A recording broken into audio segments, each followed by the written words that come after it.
All right. Okay, so thanks, Bill, for the introduction. All right. Hopefully the title is not too challenging. Okay. So basically, we're going to talk about how to adopting AI into your domain research. But in the case if you're lacking label data, okay, this will be an introduction to contrastive learning.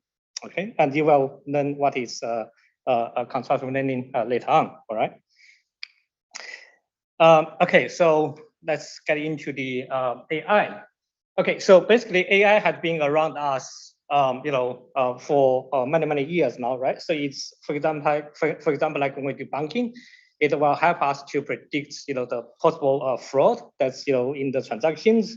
When you go shopping online, or it will help you to recommend the things that you may like, right? And when you do driving, nowadays we have all those electrical vehicles. They can do autonomous driving, right? They can sense the surrounding environment. So that's all AI is doing, okay? And also, possibly you have already heard about, artificial intelligence, okay? Machine learning, okay? And also deep learning, okay? So these three terms, all right? So you may wonder what's the difference? Okay, so basically for the AI, artificial intelligence is mimic the intelligence of behavior patterns of humans or some other living entities, okay? Then for machine learning is really a technique by which this computer can learn from the data, okay, without using a complex set of different rules like we normally do our programming, okay? And deep learning is really a subset of machine learning. Well, it's a technique that we perform machine learning that inspired by our brain's own network of neurons. Okay, so why we want to use machine learning? So the motivation is that the machine learning will actually allow the users to feed, the computer algorithm that with a large amount of data, so that we have the computer can analyze the data for us. Okay, and typically there are three types of machine learnings. So one is the supervised machine learning. The other one is unsupervised machine learning, and also reinforcement learning. Okay, so that's a new type of learning that's recently in the research community, which is called semi-supervised learning or weakly supervised learning. Okay, we're going to talk about this later on. All right, so for supervised learning, so basically it's defined by the use of labeled data, okay, to train the algorithm. All right, so to help us to classify the data or predict the outcome. All right, so normally we do predictions in data analytics. All right, some examples of supervised learning possibly you have already used or have already seen before, for example, like the linear regression. All right, so like this one here, that we have a lot of data samples, and we're trying to find a curve to fit the data samples, right? And also like a logistic regression where we have the sample data, and we're trying to classify, the data samples. Okay.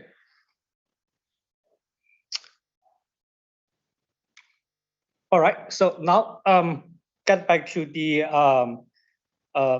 deep learning. Okay. So deep learning is really inspired by the neurons in our brain. Okay, so basically inside our neurons, inside our brain, we have these neurons. Okay, and also they are being collected by this axon. Okay, and when we think, there are some electrical impulses being transmitted from one of the neuron to the other neuron that collected to it.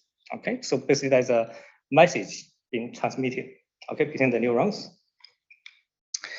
All right, so inspired by the structure of the neurons, so basically we can actually just model this single neuron by using this structure here. So basically we can say that,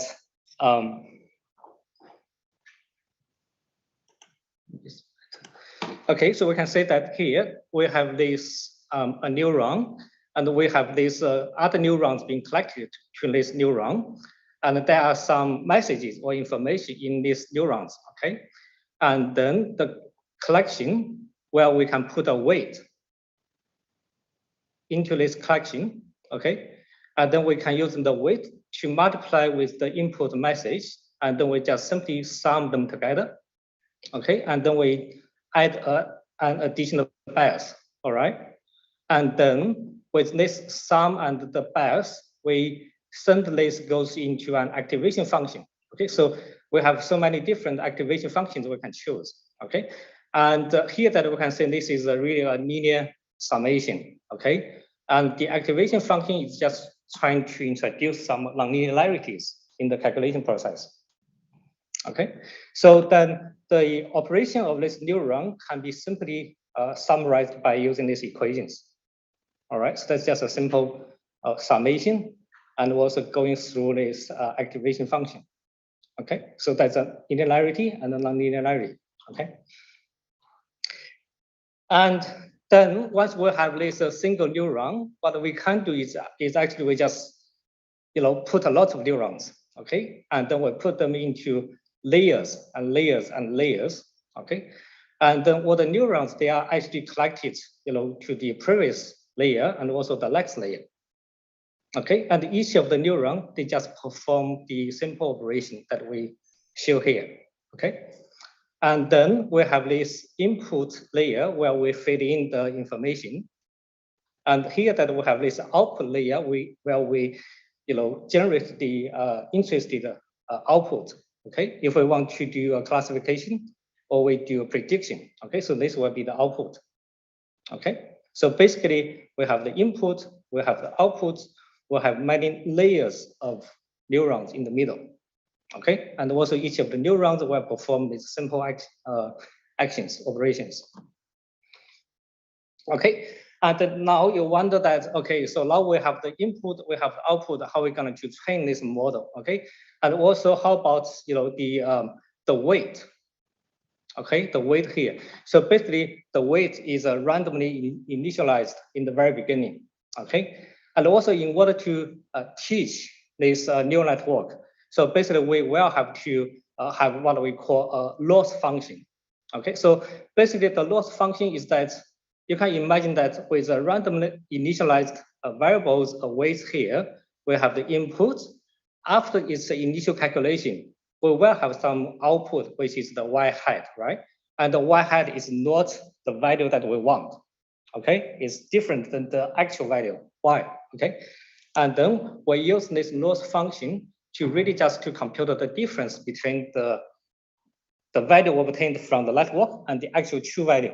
Okay, we computed the difference, and then by knowing the difference, we actually try to adjust all those variables, all those weights inside the neural network. Okay, and here this is just a 3D visualization of the loss.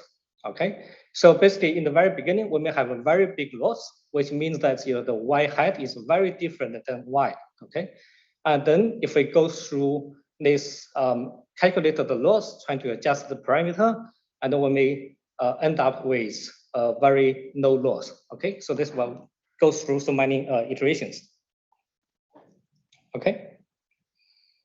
All right. So summary so far. So basically, this is a typical supervised learning. So basically, we can just treat this deep neural network as a black box, and we have the input. We compute the output, and we compare the computed output with the ground truth, okay, by using this loss function. And then we use this loss function to tell us how to adjust the weight of the deep neural network, okay? So that's a very typical supervised learning. All right, so this is the image classification with the MNIST data set. Okay, so the MNIST data set is just a data set with lots of handwritten digits. Okay, so for example, like we have so many different ways to write these zeros, different ways to write, like 3. Okay, and here that we want to classify this, once we input this image, handwritten digits, we want to classify which digits actually is written. Okay, so then what we do is that we can actually have this input image, which is 28 by 28. We just flatten it, okay, to 784 neurons. So this one this is a black and white, right? So really, sorry, this is a gray image. So really, this is just a number here, okay, between 0 and 1. For 0 is really black, for 1 is really white, okay? We just fit in, and then we're using this one middle layers to do the computation, and then we finally output the classified, what is any one of the digits here, okay? All right, and here that I just need to mention that when we do train machine learning algorithm, normally we separate our data set to in a way that we use 80% of the data for training, 10% of the data for validation, and 10% of the data for testing.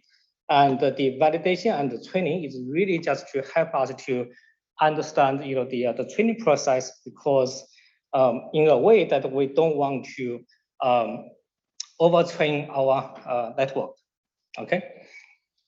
So the reason why is that if we overtrain the model, so eventually the model will try to memorize your data, okay, rather than to generalize, the data, okay, the features of the data. So if we plot the loss we computed from the validation data set, and also the loss from the training data set, so we will see some trends like this. The training data set, the loss will continue decrease.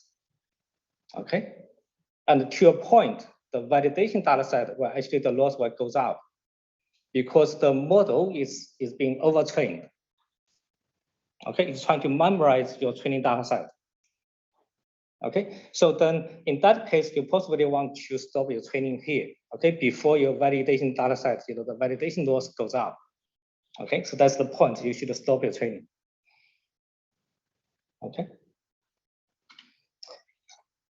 All right. So what we have seen here is the fully collected neural network, and let's just have a quick look of two other types of neural networks that we commonly use. Okay.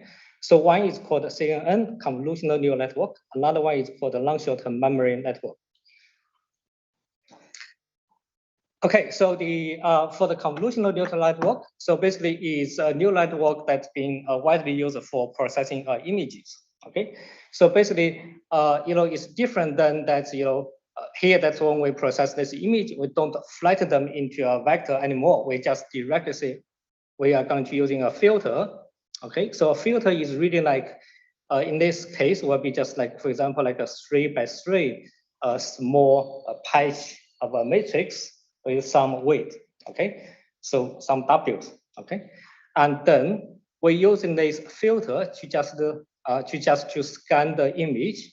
Okay, so every time we have the weight of the filter will multiply with the corresponding value. So again, it's just a simple multiplication, and then sum what the corresponding the product of the filter with the image values. Okay, we just do a summation here. Okay, and then we will go through some activation function again. So it's a linear operation first, then there's a nonlinear operation. Okay, and then once we do this, so every time with filter and this size of the image, we generate just a single new pixel in the next layer.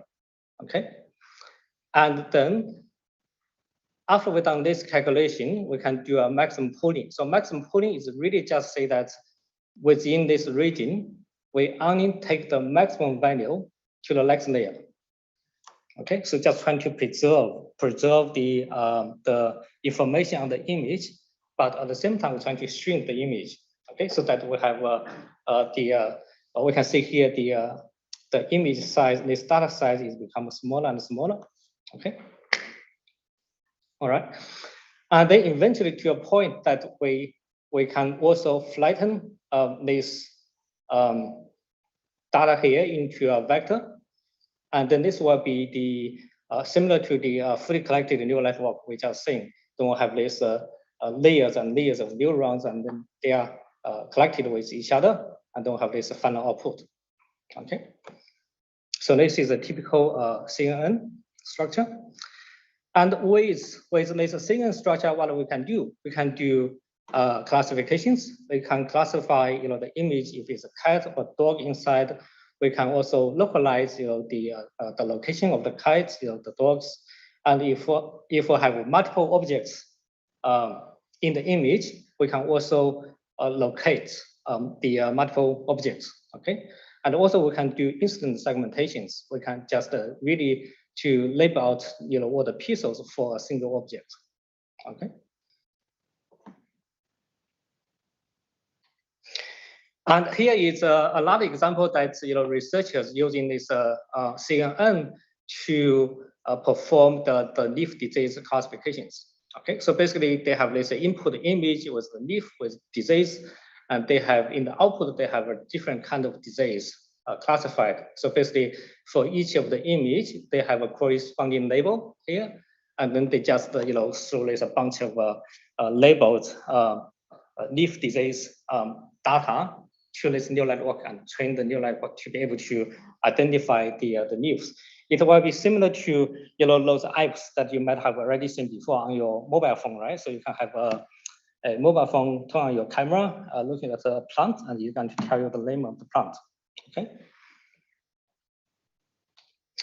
All right. So that was about the convolutional neural network. So this one is called long short-term memory. So this is another type of neural network, which is widely used for process the time series data. Okay, and so basically this one. So this one here, that's the one of the building block of the long short-term memory. All right, and also for the internally, we can see here that is also again about some simple linear multiplications, and also there will be some nonlinear activations. Okay. And also inside this neural network, we have some kind of forget gate. Okay, because it's used to process the time series data. So we have the forget gate to determine what kind of information we should forget in the past, right? So it's a time series data. Okay, and this input gate is just trying to say, okay, what kind of information we should pay attention to the current input data. And then the output gate is just trying to say, okay, how we are going to combine the past history data and the current input data, how we're going to generate the output. Okay, so that's the basic operations of this building block of the long short-term memory neural network.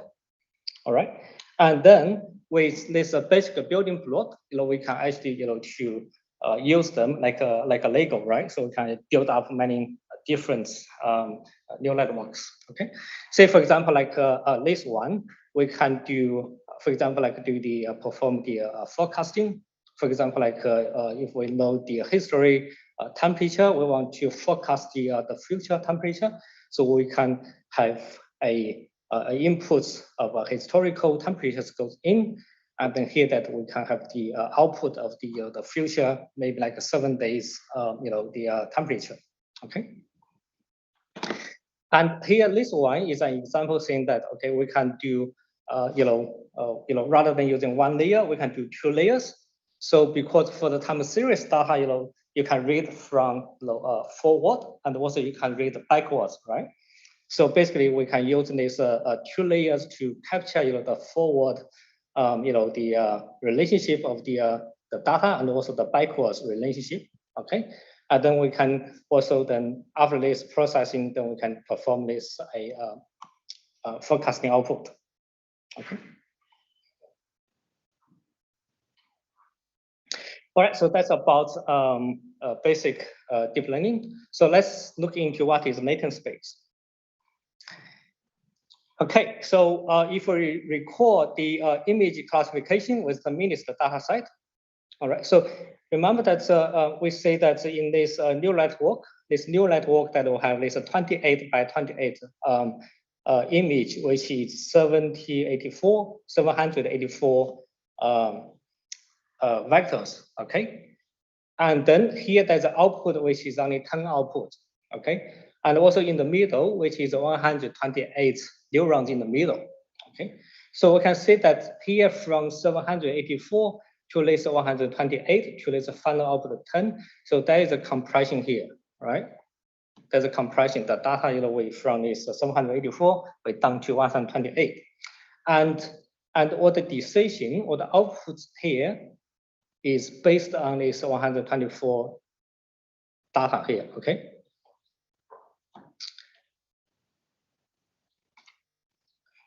All right. So then with all these different handwriting digits, when we feed them into this neural network, they will be all compressed into this 128 neurons. And then we made a decision here. So basically we can say that here, this model is trying to learn the structural similarities between the images here, right, in the middle. Okay. All right, so but this process, how the model actually learn these features is hidden from us. So that's why it's called latent space. Okay.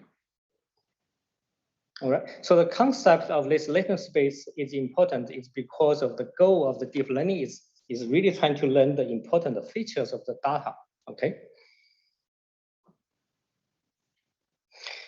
All right, so this is another example of the neural network to learn the features. Okay, so basically here that this is called an autoencoder. Okay, so basically we have an input image. Okay, going through this encoder, and then after this data, this image data being compressed into this latent space representation, and then we're trying to regenerate the image by the data from here. Okay, so this means that this latent space representation is really that's trying to capture the most important information that's from this input image. Okay. All right, and here just quickly talking about the space. Okay, so for the image, given an image is really in the computer. It's just a matrix of all the digits, numbers, right? And then by going through a neural network, okay, by going through a neural network in the middle, we may end up with just a single vector. Okay, so in this case, it will be just a three. The length is 3 for this vector. Okay, and this vector, we can think about this vector is really a coordinates in a 3D dimensional space, right? A point in a 3D dimensional space. Okay. And you may ask that, for example, here that we have this 128, length vectors. What we're going to do with that? Okay. So we do have some tools.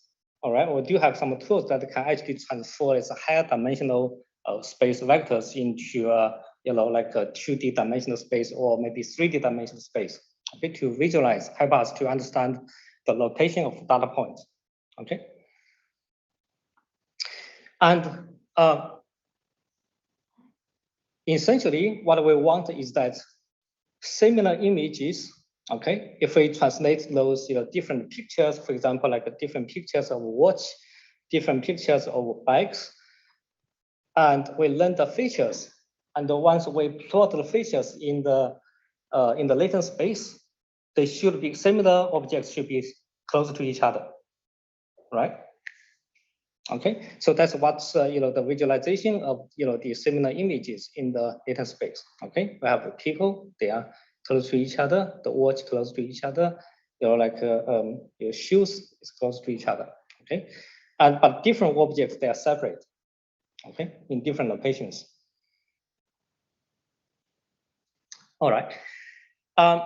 Here that is just trying to show you that once we compressed the image, okay, for each of the image, here actually we have 4 people, okay, at least 4 corners.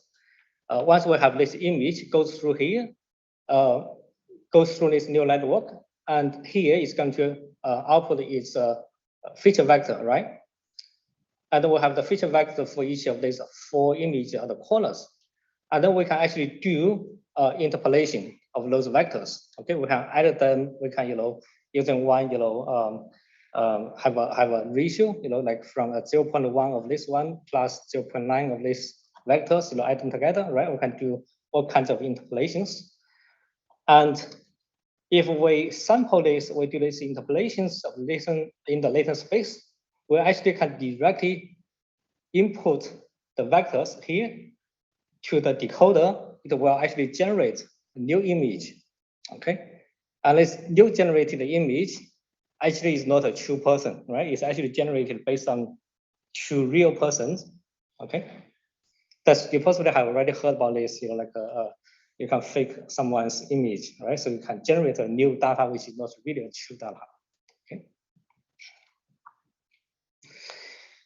All right, so the key summary for the latent space is that the latent space is really simple representation of compressed data, and the similar objects, they should, close to each other, okay?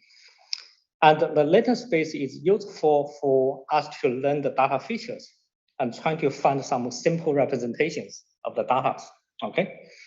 And also we can play around with the data in the latent space, right? We can interpolate and try to generate some new data, okay? New images, all right? Okay, now let's say that's about the latent space. And now let's say how contrastive learning works, okay? Because contrastive learning actually is based on the latent space, okay? All right, so this is the typical supervised learning, okay? So again, that's we say that for the supervised learning that we need to have the input, we need to generate the output. We're comparing the computed output with the ground truth, and then we compute the loss function, then we adjust the weights in the neural network. And one of the critical challenges is that we need a lot of data to train this, okay? We need a lot of data to actually help us to compute this loss function to adjust the weights, okay? But, what happens if we don't have that many label data, okay? So really the contrastive learning is a machine learning technique. It's used to learn the general features of a data set without labels, okay? By teaching the model which data points are similar, which ones they are different. Okay, we don't need the labels, okay? Say for example, like these 3 pictures here, we have 2 cats and 1 dog, okay? I guess that's, at the first glance, you will know that these 2 are actually cats, the other one is a dog, right? This is because that's, we as a human that we are very good at to identify those very distinct features, right? The features of the animals, right? For example, like the cats, they may have very pointing ears, and the dog has a toothy ears. Okay. All right. So for us, we are very easy to understand or recognize the similarities, the differences between the objects. Okay. Contrastive learning, so this learning method will allow the machine learning model to look at which pairs of data points are similar and different, trying to learn the high-level features. Okay. So why the contrastive learning is powerful? All right. So because of having the contrastive learning, we are able to train the model without adding annotations. Okay. So basically this is a self-supervised learning. Okay. We can improve the model performance even when there are fraction of the data set is labeled. Okay, so because of in the real world scenario, for example, like this medical imaging, or maybe like this plant disease, we always need a really specialized person, right, to say they are spending hours and hours to label the data, which is very costly and not feasible, right? Okay, so now we're just going to have a look of the same CLR V2. So this is a recent proposed state-of-the-art contrastive learning by the Google Brain team. Okay. Okay, so how they actually do this contrastive learning? So basically, for each image in the data set, okay, they perform 2 augmentations, comparations. Okay, for each image in the data set, they do two augmentation. Okay, they can do a crop and resize, or maybe resize plus and recolor, crop and recolor. So basically, do some kind of manipulations around the image. Okay, so with one image, we generate two. Okay, and then we throw this image, these two images, into a deep neural network, and it will output a vector, right? So that's the vector, we call it a representation of the input image. And the goal is to train this model to say that, okay, if we input this image or this image, they should have very similar representations. Okay, because eventually they are coming from this single image. All right. Okay, so that's the model. Okay, so they do this, they given one image, they do augmentation, generate two images, they throw into the convolutional neural network, we have seen that, and generate some vectors here, and then go through this fully collected neural network. Okay, that's the first type of network that we've seen in this presentation. Okay, and then now they have these vector representations of these two images. Okay, and then there will be a loss function here. Okay, and then we're trying to okay, so the goal is trying to maximize the similarity between these two vectors. Okay, so eventually we want the model to say that these two kites, they are the same species, right? They're the same animal kite. Okay. So here that when comparing the similarities of the two vectors, okay, because they are two vectors. So in the vector space, mathematically, we're using cosine similarity. Okay, so the cosine similarity is really just to measuring the angles between the two vectors. Okay, so remember that for each vector, is just a point in the space, right? And then if you collect the vector will be the point from the origin pointing to that the coordinates, right? So if you have two vectors, you have an angle between them, okay? And then for similar objects, you want to minimize the angle to like 0 degrees. And for different type of objects, you want to maximize the difference. Well, you have a 90 degrees, okay? All right, so basically we can define a similarity function is just to measure the angles between the vectors.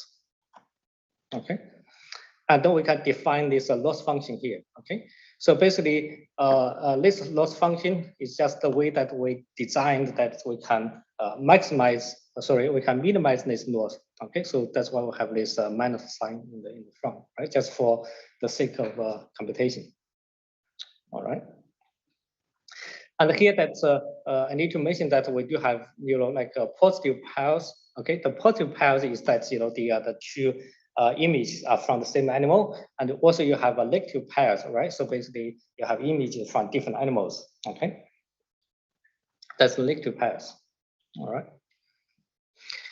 And then based on that, we can actually perform a task which we use this unlabeled data and to train the algorithm to learn the features of the algorithm without any label. So basically, the algorithm will be able to just tell this animal is different than that animal, right? But we didn't give them any labels. Okay.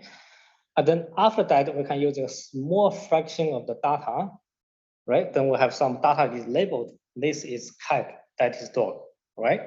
And the algorithm already learned how to distinguish the animals. And then with a few small fraction of the data, it will actually train the algorithm to actually be able to label, say, that's actually cat, the other one is dog, okay? So that's how we actually leverage small labeled data, okay, in this case, all right? And also, in addition to that, we can actually use this algorithm, this trained algorithm, okay? And we can also input unlabeled data because we already trained the algorithm to actually label the data, to classify the image. Then we can actually train the algorithm to label the data for you, okay? And that labeling may not be perfect, but actually in practice it worked. Okay, so we can train the algorithm to actually label the data for you, and then you can use this label data again in the training. Okay. And here is the result that's shown by the paper that they proposed this method. And here that we can say this green curve, that's the 100% of label data they use for training. So that's the accuracy, okay? And this blue line here, that's a 1% of the fraction of the label data, okay, they put in here. Then you can say that the accuracy here, for example, you have 250 million of parameters in the neural network. The accuracy is 70%. This one is 80%. So really, there's only 10% difference. Okay, you only use 1% of the label data. Okay, and here is a 10% of label data. This one is really like 75% or 76. Okay, so you can say that with a very small fraction of label data, you can actually achieve a very good accuracy. Okay, you don't need that much of label data. Okay.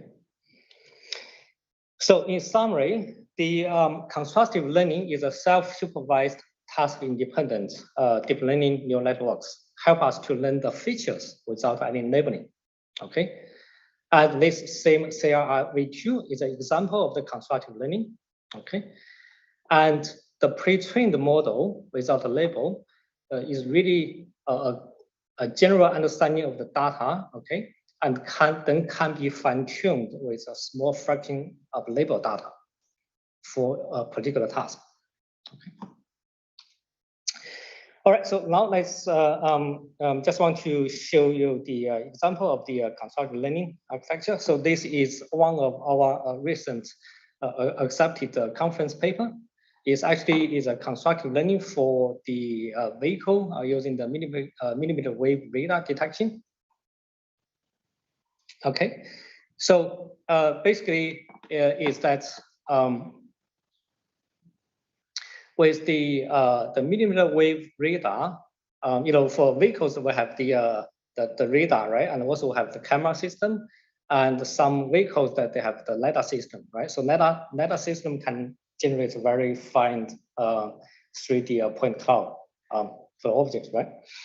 So comparing to cameras and the LiDARs, the radar will provide us some velocity information, for the object, how far it's moving, in which direction it's moving.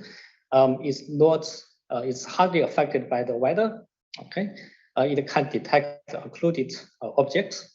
The disadvantage is that it has a low resolution. It's semantically ambiguous. Okay, so for example, let's say it's one of the bird eye view of the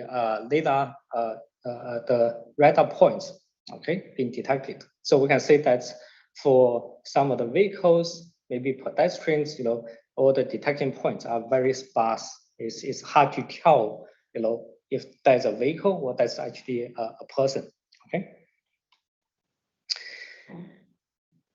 And also, in order to label this data, so normally you will need a video as well, a video recording, so you can comparing. This one is actually a person, this one is actually a vehicle, or you may have a LiDAR data, so you can actually do cross-reference when you label the data, so which makes this task very challenging. Okay, so then we proposed this constructive learning method. So it looks very complicated. So really, you can say that we have this input data that going through some neural network, okay, neural network here, and it's trying to generate some feature vectors here, okay, and then it going through is a fully collected neural network, and then we do training of the loss here, trying to put the similar objects in the latent space are closing to each other. So for example, these two objects, they have the same color, they should be close to each other. So we'll have this loss function, okay? And then here that we have these classification tasks, right? we're trying to use a small label data here to classify if it's a people or vehicle. Okay, so we have these two branches. Okay, and the one of our innovations here, we're trying to train these two paths, these two neural network simultaneously with just a combined loss. Okay, that's just a technical innovation here. All right, so that's the internal neural network that we put in. So again, here that you can see is just this MLP. So that's really a fully collected neural network. There's some convolutional neural network. So basically, we have all those building blocks. We work on them to actually build more complicated neural networks. Okay. And one of the conclusions we found is that here, I point out here that with 40% of the label data, we have this our performance. Okay. And this is 100% of label data. Okay. So you can say that with 40% of label data, we are very close to 100% of label data. Okay. And even here that you can say for 5% of label data, so actually the performance is not really that bad. Okay. So this hopefully that this can be a demonstration to that with a very small fraction of data you can actually achieve very good results when using machine learning. Okay, there are ways to do that. Okay. All right, so here that I just want to quickly show some other works I have done on the deep learning. It's not really relevant to contrastive learning anymore. Okay, so here this is one work that we for using the convolutional neural network to automate the periodontitis bone loss. Okay, so yeah, so basically we have this input, this radio graphics, right? And then we have this labeled data. So really for this data set, we ask the dentist to actually help us to label the data. Okay, so then we're using this neural network and then we train this, classify, the stages of, your this. All right. Okay, and this particular work is using the long short-term memory. So here that you can see that we have different layers of long short-term memory, and this is the cell inside the long short-term memory. But we do some changes in the cell, and this is to work on multiple. So each row is a census reading data. Okay. And each column, that's a timestamp. So basically, it's trying to working on the multiple census time series data, and what we're trying to do is trying to impute the missing data, and also trying to do predictions. Okay, so basically we do, and here that we're trying to do imputation of the missing data for multiple census, and also trying to predict at the same time. Okay, so that's this work. This work is that this is a communication system, and here that we have the transmitter, we have the receiver here, and here that we are using this fully collected neural network trying to help we extract the channel information from the received signal, so that we can send this information back to the transmitter. So then the transmitter will be able to learn the channel, and then perform the optimal encoding when send the signals into the channels. Okay. This is a student's work. That's so what he does is that he's using the deep learning to analyze the hyperspectrum satellite image and trying to perform this incident segmentations of different objects on the ground. Okay, so and what you can see that really in the architecture is also deep neural this convolutional neural network, and also this one is a graph convolutional neural network, which we didn't mention about in this talk. Okay.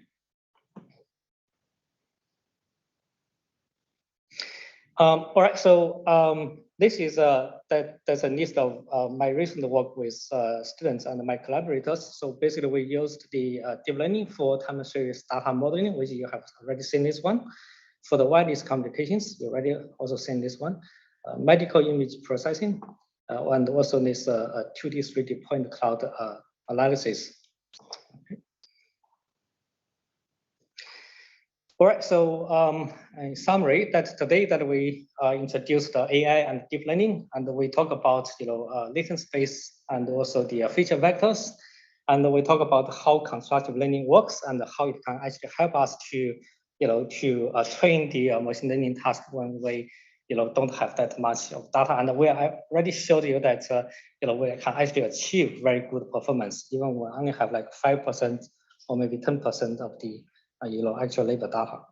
Okay, thank you. And any questions?